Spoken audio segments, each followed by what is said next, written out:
Hello dear learner, जय हिंद सभी को। स्वागत है आप सभी का आज के इस न्यू वीडियो में। स्पेशल एजुकेशन क्वेश्चन बैंक के एमसीक्यू सीरीज 52 यानी कि 52 सीरीज जो कि एप्लीकेशन बेस्ड क्वेश्चंस आपको मिलेंगे, जिसमें मिक्स क्वेश्चंस होंगे टीचर प्लस स्टूडेंट रिलेटेड, जो कि आपके टीचिंग एग्जाम के लिए, किसी भी प्रकार के टीचिंग एग्जाम के लिए बहुत ही महत्वपूर्ण होंगे। इससे पहले जो भी क्वेश्चन पेपर हो चुके हैं एप्लीकेशन बेस्ड क्वेश्चंस ही पूछे गए हैं, और आने वाले में ऐसी संभावना है कि एप्लीकेशन बेस्ड क्वेश्चंस पूछे जाएंगे, क्योंकि फैक्ट बेस्ड क्वेश्चंस बहुत से बनाए जा चुके हैं। आप उन्हें भी जरूर देखिए। जितने भी अभी तक वीडियोज बनाए जा चुके हैं उन सभी की प्लेलिस्ट का लिंक आपको इस वीडियो के डिस्क्रिप्शन बॉक्स में मिल जाएगा, आप उसे भी जरूर देखिए। साथ ही टेलीग्राम चैनल का लिंक भी आपको इस वीडियो के डिस्क्रिप्शन बॉक्स में दिया गया है, उसे भी क्लिक करिए और ज्वाइन होइए। तो चलिए स्टार्ट करते हैं बिना देर किए। ये रहा आज का हमारा पहला सवाल। इससे पहले यदि आप चैनल में नए हैं तो चैनल को जरूर सब्सक्राइब करें, साथ ही बेल आइकन को प्रेस करें एंड ऑल पर क्लिक करें, ताकि आने वाले ऐसे ही महत्वपूर्ण वीडियो का नोटिफिकेशन आपको तुरंत मिल जाए और आप ऐसे ही लाभ उठाते रहें। तो चलिए स्टार्ट करते हैं बिना देर किए। वीडियो अच्छा लगे तो लाइक करना ना भूलें, स्किप मत करिए, क्योंकि स्किप करने से आप उत्तर तो देख लेते हैं कि कौन सा सही है, बट वो उत्तर क्यों सही है ये आप नहीं जान पाते, वो सिर्फ एक्सप्लेनेशन से ही समझ में आता है।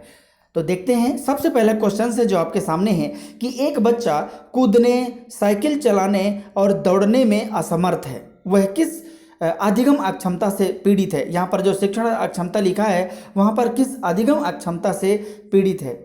हमारे पास चार ऑप्शन हैं। Option A dyspraxia, option B dyscalculia, option C dyslexia, option D dysphagia. तो हमारा सही जवाब क्या होगा? Option A is the correct answer, dyspraxia. देखिए, डिसकैलकुलिया हो नहीं सकता क्योंकि कैलकुलेशन से रिलेटेड है, डिसलेक्सिया हो नहीं सकता क्योंकि पठन से संबंधित है, डिसफेजिया हो नहीं सकता क्योंकि ये लैंग्वेज से रिलेटेड है। तो दौड़ना, कूदना, भागना लैंग्वेज का तो है नहीं, ये हमारा मोटर रिलेटेड है, मूवमेंट रिलेटेड है, जो कि हमारा डिस्प्रैक्सिया से रिलेट करता है। इसलिए हमारा ऑप्शन ए सही होगा। अब देखिए क्वेश्चन नंबर 2 यानी कि प्रश्न दूसरा क्या कहता है कि शिक्षक डॉट डॉट डॉट के अलावा निम्नलिखित सभी को करते हुए समस्या समाधान को विद्यार्थियों के लिए मजेदार बना सकता है। यानी कि किसी एक के अलावा हमारे पास चार ऑप्शन हैं। ऑप्शन ए कि जब विद्यार्थी स्वयं से कोई कार्य करने की कोशिश कर रहे हों तो उनसे परिपूर्णता की अपेक्षा करने। ऑप्शन बी मुक्त अंत वाली सामग्री उपलब्ध कराने। ऑप्शन सी मुक्त खेल के लिए समय देने। ऑप्शन डी सृजनात्मक चिंतन के लिए असीमित अवसर उपलब्ध कराने। तो हमारा सही जवाब क्या होगा? Option A is the correct answer. जब विद्यार्थी स्वयं से कोई कार्य करने की कोशिश कर रहे हों तो उनसे परिपूर्णता की अपेक्षा करने, यानी कि सीधी सी बात है, अब उनको आप परफेक्शन करने दीजिए। अगर कोशिश कर रहे हैं तो ये बहुत जरूरी है, हमें छेड़खानी नहीं करनी चाहिए। समझ रहे हैं कि इसके अलावा निम्नलिखित सभी को करते हुए समस्या समाधान को विद्यार्थियों के लिए मजेदार बना सकता है। किसके अलावा? ए के अलावा। समझ रहे हैं? बाकी सबके सभी को करते हुए समस्या समाधान को विभिन्न प्रकार विद्यार्थियों के लिए मजेदार बना सकता है, बट ए से नहीं, क्योंकि परिपूर्णता की अपेक्षा करता है ना वो। यहाँ पर एक्सपेक्ट नहीं करना है हमें। हमको एक शिक्षक का काम क्या होता है? एक बेहतर परिस्थिति दे दे। जितना बच्चे खुद से करके सीखते हैं उससे ज़्यादा थोड़ी ना, जबरदस्ती थोड़ी हमको सिखाना है कुछ चीज़। तो हमारे क्वेश्चन नंबर 2 का सही जवाब क्या होगा? Option A is the correct answer. अब देखिए क्वेश्चन नंबर 3 क्या कहता है कि निम्नलिखित में से कौन सी विशेषता समस्या समाधान उपागम का विशेष चिन्ह है? समस्या समाधान उपागम का विशेष चिन्ह है। ध्यान दीजिए, हमारे पास चार ऑप्शन है। ऑप्शन ए सही उत्तर प्राप्त करने का सामान्यतः एक उपागम होता है। ऑप्शन बी समस्या केवल एक सिद्धांत प्रकरण पर आधारित होती है। ऑप्शन सी समस्या कथन में संकेत अंतर्निहित रूप से दिया होता है। ऑप्शन डी समस्या मौलिक होती है। तो इनमें हमारा सही जवाब क्या होगा?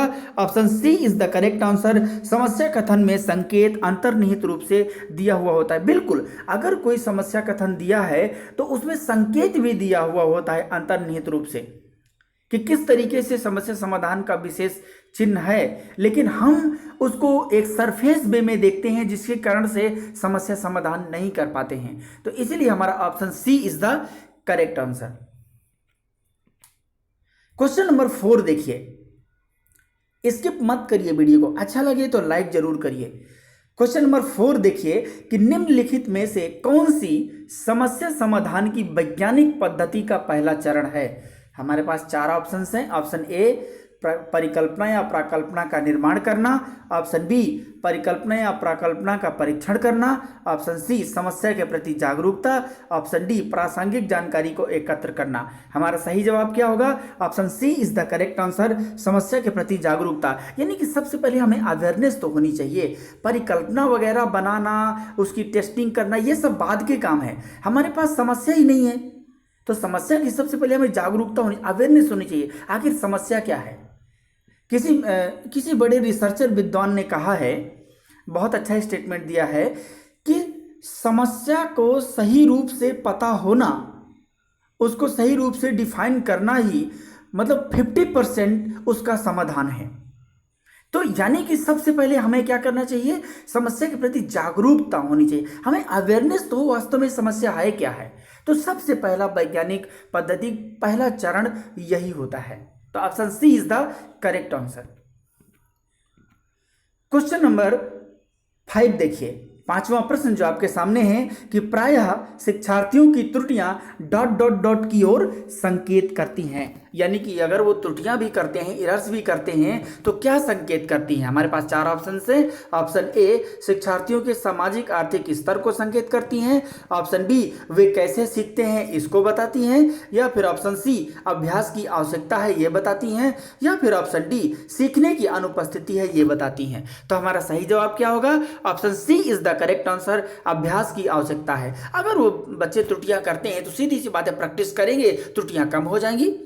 जितना किसी भी क्षेत्र में जितनी ज़्यादा प्रैक्टिस की जाती है, त्रुटियां अपने आप कम हो जाती हैं। लेकिन त्रुटियां अगर कोई व्यक्ति करता है तो वो संकेत करती हैं कि उसे अभ्यास करने की आवश्यकता है, अभ्यास करेगा त्रुटियां कम हो जाएंगी। तो क्वेश्चन नंबर 5 का सही जवाब क्या होगा? Option C is the correct answer. अब देखिए क्वेश्चन नंबर 6 क्या कहता है, 6वां प्रश्न कि निम्नलिखित में से कौन सी विशेषता आंतरिक रूप से अभिप्रेरित बच्चों के लिए सही नहीं है। हमारे पास 4 ऑप्शन हैं। ऑप्शन ए उन्हें कार्य करने में आनंद आता है, ऑप्शन बी वे कार्य करते समय उच्च स्तर की ऊर्जा प्रदर्शित करते हैं, ऑप्शन सी वे चुनौती भरे कार्यों को पसंद करते हैं, ऑप्शन डी वे हमेशा सफल होते हैं। हमारा सही जवाब क्या होगा? Option D is the correct answer, वे हमेशा सफल होते हैं। क्यों? निम्नलिखित में से कौन सी विशेषता आंतरिक रूप से अभिप्रेरित बच्चों के लिए सही नहीं है? ये बात बताओ, हमेशा थोड़ी सफल होता है कोई, इसका मतलब वो परफेक्ट है, कभी भी असफल होता ही नहीं है। क्योंकि सफलता को हम केवल न्यूमेरिकल वे में नहीं आंकते हैं कि पास हो गया बस सफल हो गया, बिल्कुल नहीं। हम उसको मूल्यों से, व्यवहार से, उचित अनुचित, सही गलत सबसे मापते हैं। तो हमेशा सफल नहीं हो सकता। दुनिया में बहुत सारे ऐसे व्यक्ति हैं जो एक जैसे नहीं हो सकते, इंडिविजुअल डिफरेंसेस है। तो इसलिए हमारा option D is the correct answer. अब देखिए क्वेश्चन नंबर 7, प्रश्न 7वां जो आपके सामने है कि निम्न में से कौन सा नए शिक्षार्थियों के मध्य अध्ययन में मुश्किल का एक लक्षण नहीं है। ध्यान दीजिएगा कि इससे पूछ रहा है कि जो नए शिक्षार्थी हैं उनके मध्य अध्ययन में मुश्किल का एक लक्षण नहीं। हमारे पास 4 ऑप्शन हैं। ऑप्शन ए अक्षर और शब्दों को पहचानने में परेशानी, ऑप्शन बी पढ़ने की गति और लयबद्धता में परेशानी, ऑप्शन सी शब्द और विचारों को समझने में परेशानी, ऑप्शन डी शब्द नियमितता। तो हमारा सही जवाब क्या होगा? Option C is the correct answer, शब्द और विचारों को समझने में परेशानी। ये क्या है कि मुश्किल का एक लक्षण नहीं है कि शब्द, देखिए शब्दों को तो, शब्द और विचारों को समझने में परेशानी नहीं। तो इसलिए हमारा option C is the correct answer. बाकी देखिए जो नए विद्यार्थी होते हैं ना, लयबद्धता, देखिए लय गति कब आता है? जब हम प्रैक्टिस कर चुके होते हैं। अभी तो वो नए हैं, तो जो नहीं है की बात कर रहा है कि शब्द और विचारों को समझने में यही नहीं है।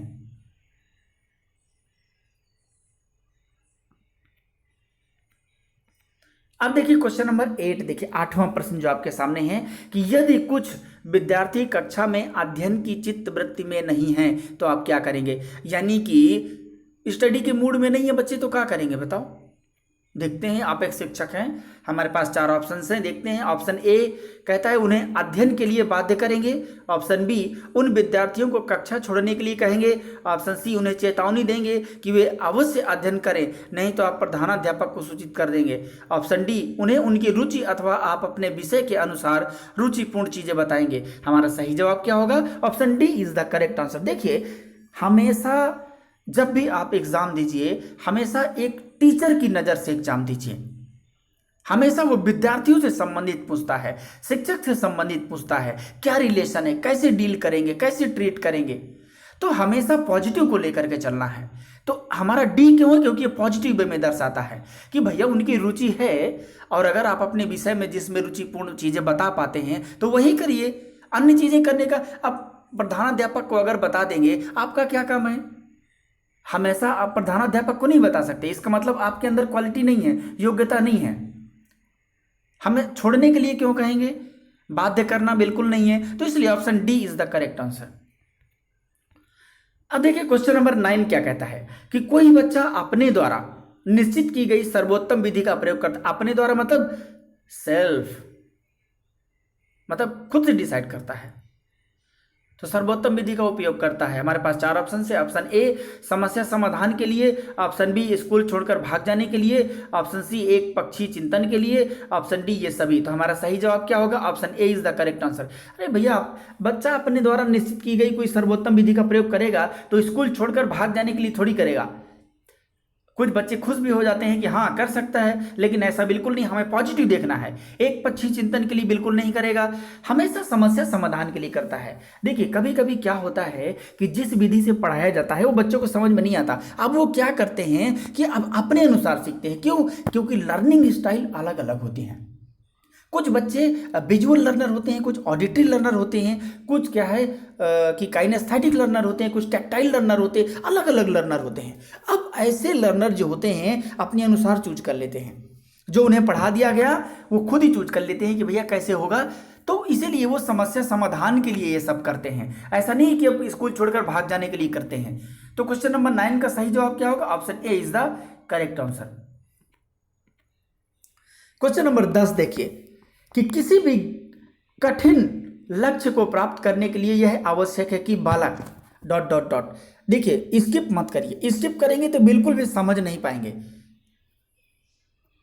क्योंकि ऐसे ही प्रश्न पूछे जा चुके हैं और हो सकता है ऐसे ही प्रश्न आए। ये एप्लीकेशन बेस्ड क्वेश्चन है, इसको आप फैक्ट बेस्ड नहीं कह सकते कि आपने पढ़ा और तुरंत जवाब दे दिया। तो क्वेश्चन नंबर 10 क्या है कि किसी भी कठिन लक्ष्य को प्राप्त करने के लिए यह आवश्यक है कि बालक... अब बालक यानी कि क्या करेगा? हमारे पास 4 ऑप्शन है।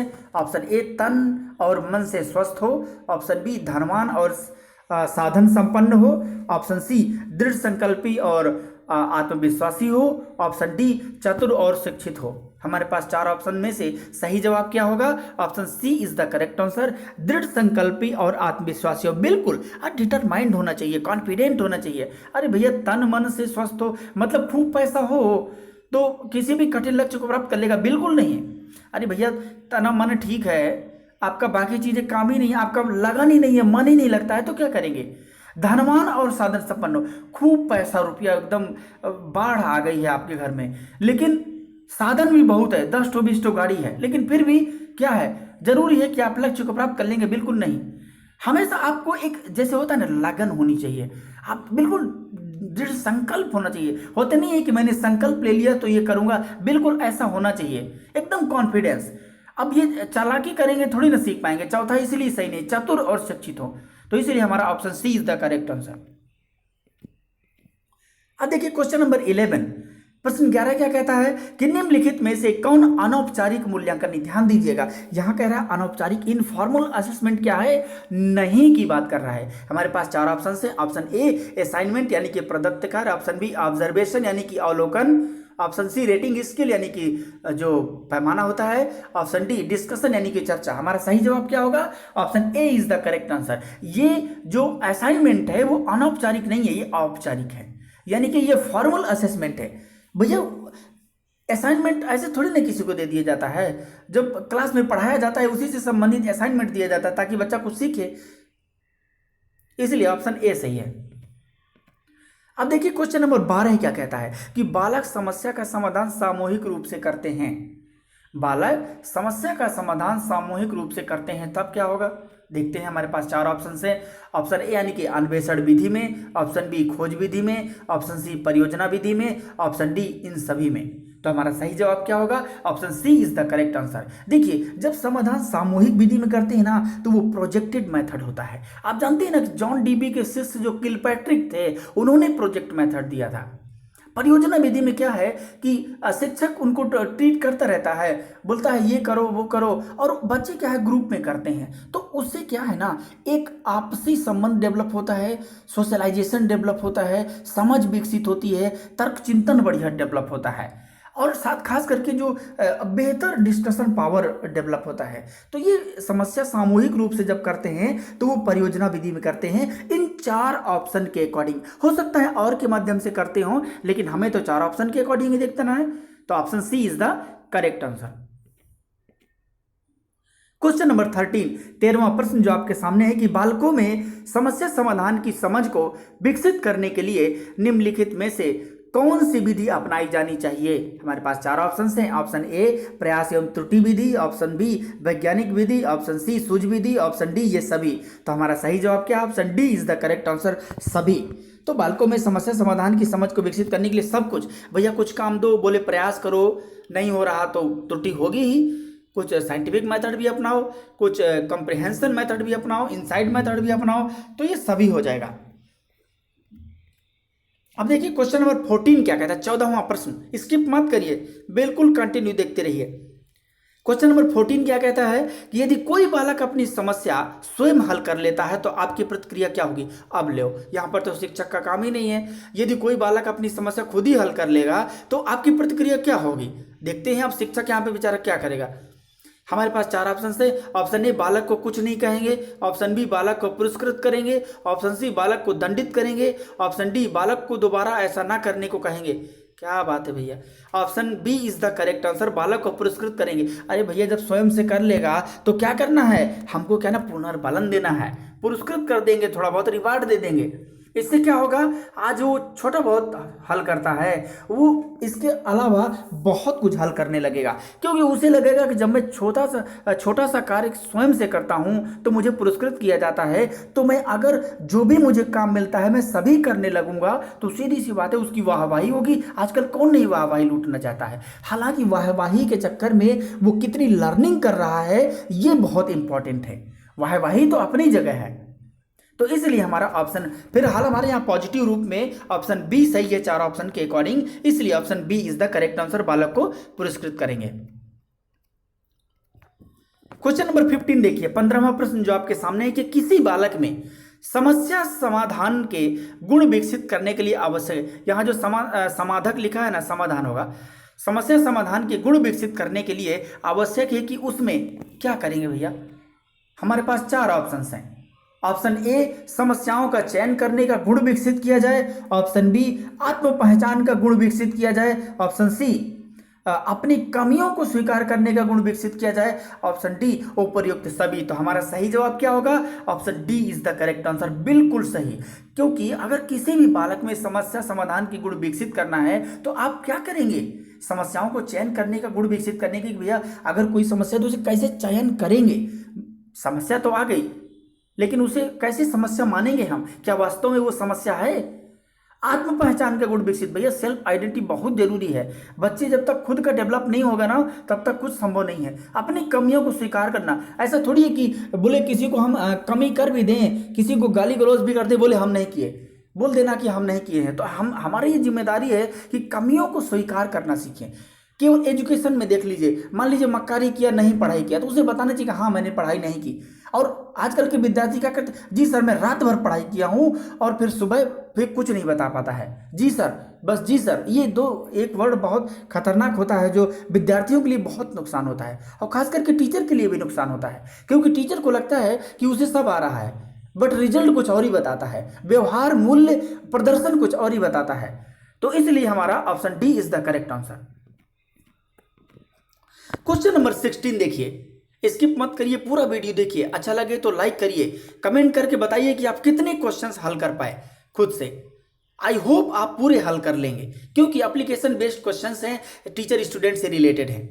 क्वेश्चन नंबर 16 देखिए कि पाठ पढ़ाने से पहले उसे पढ़ना कहा जाता है, यानी कि अभी आप लेसन को पढ़ाए नहीं हैं, यानी कि किसी भी पाठ को पढ़ाने से पहले जब आप उसे पढ़ते हैं तो क्या कहते हैं। हमारे पास 4 ऑप्शन है। ऑप्शन ए मेजरमेंट मापन कहते हैं, ऑप्शन बी टीचिंग प्रैक्टिस यानी कि शिक्षण अभ्यास कहते हैं, ऑप्शन सी प्रिपरेशन यानी कि तैयारी कहते हैं, ऑप्शन डी लेसन प्लान यानी कि पाठ्य योजना कहते हैं।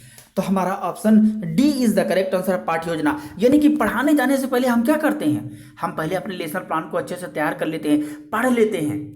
उससे क्या होगा, लेसन प्लान एक ऐसा ऊर्जावान आपका पढ़ाने से संबंधित तरीका है, तत्व है, या यूं कहें कि एक ऐसा एक साधक है जो आपके लिए मदद करता है एक व्यवस्थित तरीके से शिक्षण करने में। इसीलिए लेसन प्लान बनवाया जाता है, जब ट्रेनिंग प्रोग्राम चलते हैं सिखाया जाता है, क्योंकि उस देखिए उससे क्या होता है, हमारे अंदर जो नियमितता और जो कंटिन्यूअसली जो निरंतरता है और जो एक्यूरेसी है, एक प्रकार की जो हमारा रेगुलरिटी है, इसके अलावा जो सिस्टमेटिकली है, ये सब डेवलप होता है। तो हमारा option D is the correct answer. Question number 17, 17वां प्रश्न जो आपके सामने है कि चिंतन के कौन कौन से प्रकार हैं, टाइप ऑफ थिंकिंग। हमारे पास 4 ऑप्शन है। ऑप्शन ए प्रत्यक्षात्मक चिंतन, ऑप्शन बी प्रत्ययात्मक चिंतन, ऑप्शन सी कल्पनात्मक चिंतन, ऑप्शन डी ये सभी। तो हमारा सही जवाब क्या होगा, option D is the correct answer, क्योंकि परसेप्टिव थिंकिंग भी होती है, कंसेप्चुअल थिंकिंग भी होती है और इमेजिनेटिव थिंकिंग भी होती है, इसीलिए हमारा option D is the correct answer.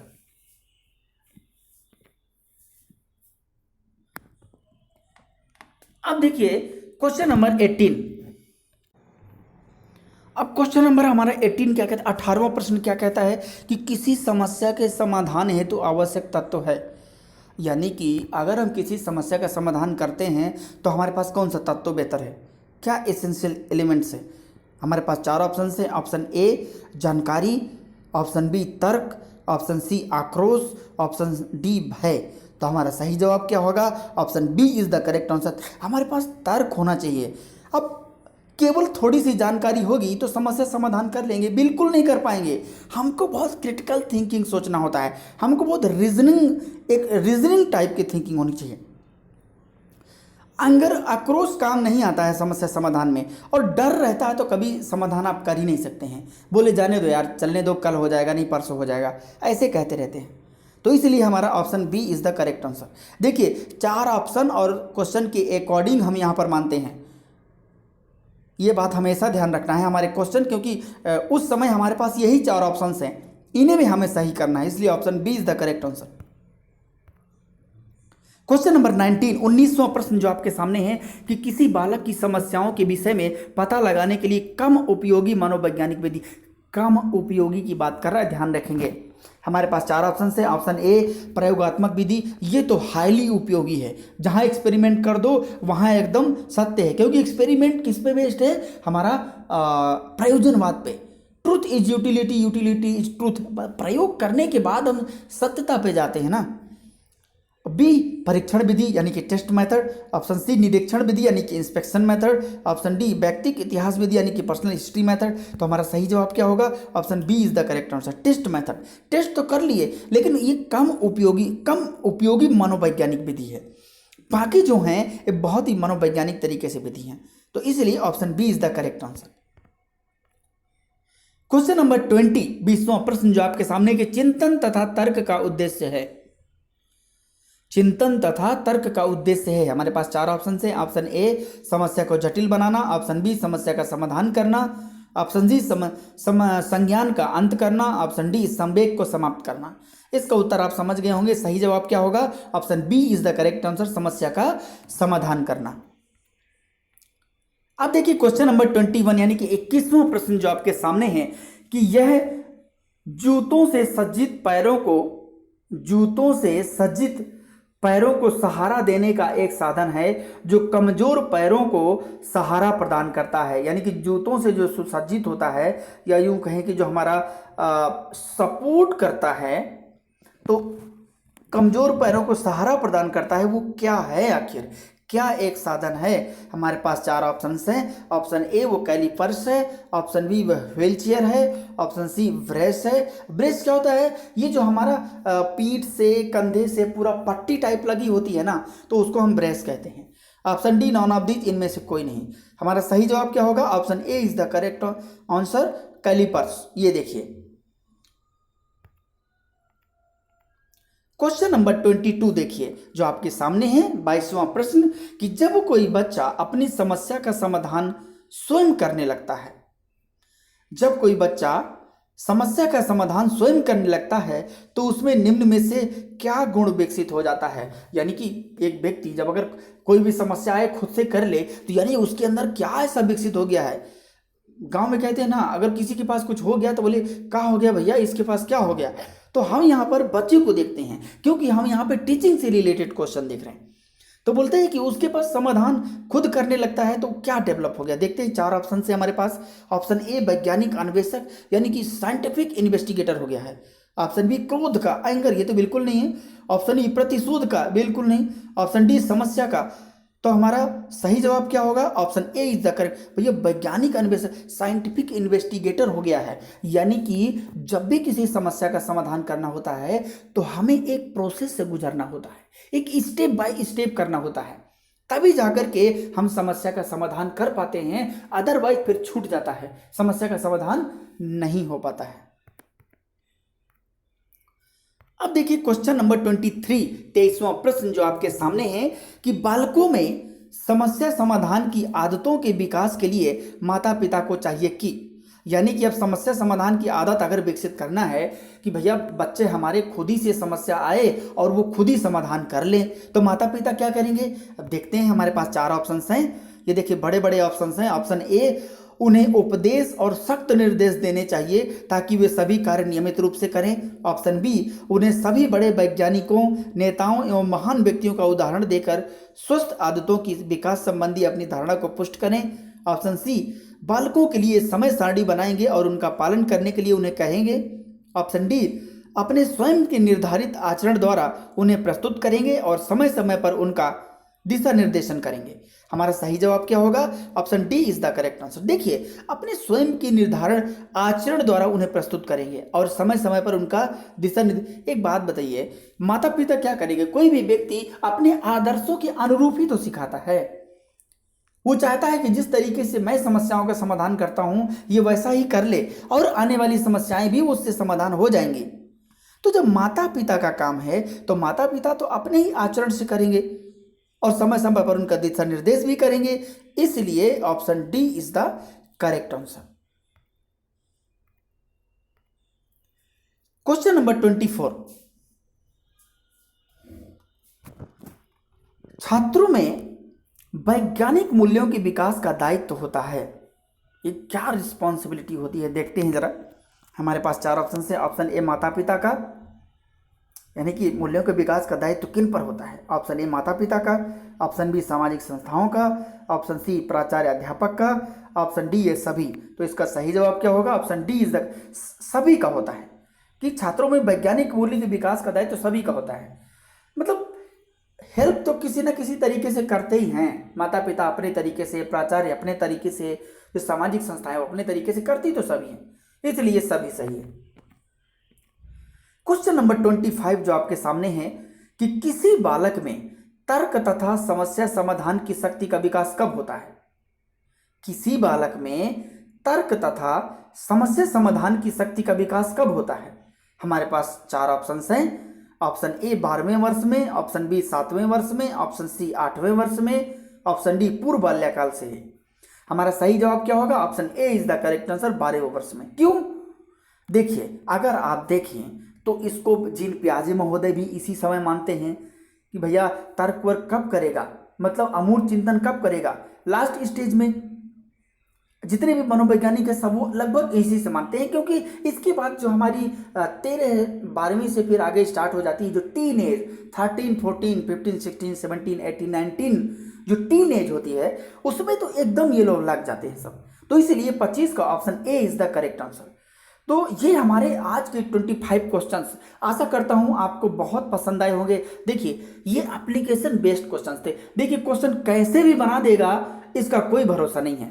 तो कमेंट करके जरूर बताइए कि क्वेश्चंस आपको कैसे लगे, और साथ ही लाइक करना मत भूलिए, वीडियो को दोस्तों तक शेयर जरूर करिए ताकि सभी को लाभ मिल सके। मिलते हैं नेक्स्ट वीडियो में, तब तक के लिए जय हिंद,